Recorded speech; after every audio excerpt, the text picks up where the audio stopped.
Hello दोस्तों, प्रणाम। मेरी बहू का आज व्रत है। मैं बृहस्पतिवार की कथा करने जा रही हूँ।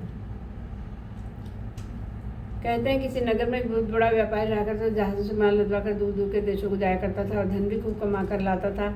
दान भी जी खोल कर करता था, परंतु उसकी पत्नी बड़ी कंजूस थी। वह किसी को एक दमड़ी देकर भी खुश न थी। वह एक दिन सौदागर बाहर गया था। पीछे से बृहस्पतिदेव उसके कंजूस पत्नी के पास आए, भिक्षा की याचना की।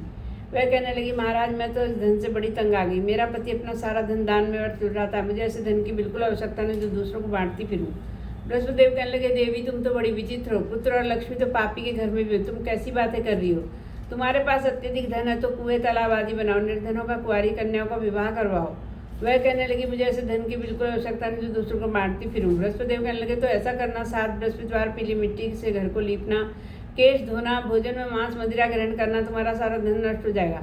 वह कहने लगी, बहुत अच्छा। उसने 6 बृहस्पति ऐसा किया कि सारा धन नष्ट हो गया और खुद भी स्वर्ग को सिधार गई और उसके पति का जहाज समुद्र में डूब गया। बड़ी मुश्किल से लकड़ी के तख्तों पर जान बचाकर अपने घर को आया।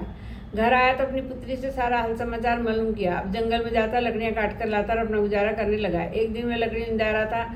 उसकी पुत्री ने उससे दही खाने की इच्छा प्रकट की। उसे तो वह आश्वासन देकर चला गया, पर जंगल में जाकर एक पेड़ के नीचे बैठकर अपनी पूर्व दशा पर विचार कर रोने लगा। बृहस्पतिदेव वहाँ आए, कहने लगे, किस चिंता में बैठा है?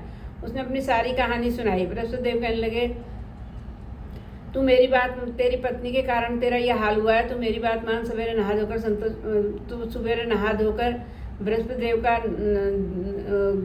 मुनक्का और चना लाना, कथा करना, तेरा सब दूर हो जाएगा। वह कहने लगा, मुझे तो इतना भी लाभ नहीं कि मैं 2 पैसे का दही लाकर भी अपनी इकलौती कन्या को खिला सकूं। बृहस्पतिदेव कहने लगे, तू आज लकड़ी बेचना, तुझे 4 पैसे दिन मिलेंगे। 2 पैसे का दही लाना और 2 पैसे का मुनक्का चना लाकर कथा करना।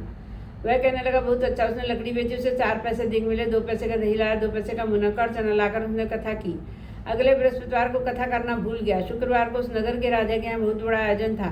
वह कहने लगा, जो अपने घर में अग्नि जलाएगा उसे उचित दंड दिया जाएगा। सब यहाँ आकर भोजन करेंगे। राजा ने अब वह पिता और पुत्री दोनों देर से पहुंचे तो राजा ने अपने महल के अंदर ले जाकर भोजन कराया। रानी का 9 लखा हार खूंटी पर लटका था, वह हार वहाँ से गायब हो गया। रानी कहने लगी, मेरा हार यह पिता पुत्री ने ही लिया है, इन दोनों को जेल में बंद कर दो। राजा ने उन दोनों को जेल में बंद कर दिया। अब बृहस्पतिदेव उसके स्वप्न में आए, कहने लगे, तू बृहस्पतिवार की कथा करना भूल गया था, इसलिए तेरा यह हाल हुआ है। अब तू ऐसा करना, तुझे जेल के द्वार पर 2 पैसे पड़े मिलेंगे। तू 2 पैसे का मुनक्का और चना मंगाना, कथा करना, तेरा सब दुख दूर हो जाएगा। वह कहने लगा, बहुत अच्छा। उसने देखा जेल के द्वार पर 2 पैसे पड़े। वहाँ से एक स्त्री जा रही थी। उसने कहा, देवी, मुझे 2 पैसे का मुनक्का और चना ला दो, मैं बृहस्पतिदेव की कथा करूँगा। वह कहने लगी, मैं बृहस्पतिदेव को क्या जानूँ, मैं तो अपनी बहू के कपड़े सिलाने जा रही हूँ। वह वहाँ से चली गई। दूसरी स्त्री आई। उसने कहा, देवी, मुझे 2 पैसे का मुनक्का चना ला दो, मैं बृहस्पतिदेव की कथा करूँगा। वह कहने लगी, बलिहारी जाऊँ वीर भगवान के नाम, मैं तो अपने बेटे के लिए कफन लेने जा रही थी, पर पहले तुम्हारा काम करूँगी। 2 पैसे का मुनक्का और चना लाकर कथा सुनकर प्रसाद और अमृत लेकर अपने घर को जाने लगी। लोग उसके बेटे की लाश खुला रहे थे। उसने कहा, मुझे अपने पुत्र का मुख तो देख लेने दो। लोगों ने अर्थी को पृथ्वी में रख दिया। उसने अपने पुत्र के मुख में प्रसाद व अमृत डाला, उसका पुत्र जीवित हो गया। वह बृहस्पतिदेव का गुणगान गाते हुए अपने घर को चली गई। दूसरी स्त्री, जिसने कि भक्त का निरादर किया था, जैसे ही गाजे बाजे से उसका बेटा घोड़ी में बैठा, घोड़ी ने ऐसी छलांग मारी और जमीन पर आ गिरा, बुरी तरह से घायल हो गया, मर गया। वह रोने लगी, शोर मचाने लगी।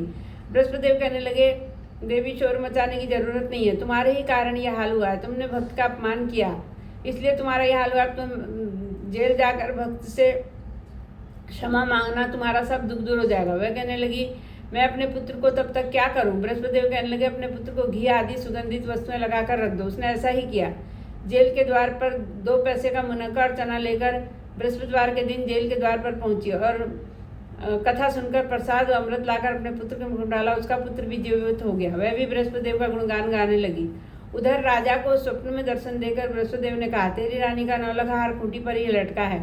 यह दोनों पिता और पुत्री निर्दोष है, इनको जेल से रिहा करो। उसने देखा हार खूंटी पर ही लटका था। उसने उसकी बेटी का उच्च कुल में विवाह संपन्न करवाकर दहेज में अनमोल हीरे मोती जवाहरात दिए और उसको अपना आधा राजपट देकर वहाँ से विदा किया। बृहस्पतिदेव ऐसे ही हैं, जैसी जिनकी मनोकामना होती है वो पूर्ण करते हैं। बोलो बृहस्पतिदेव की जय।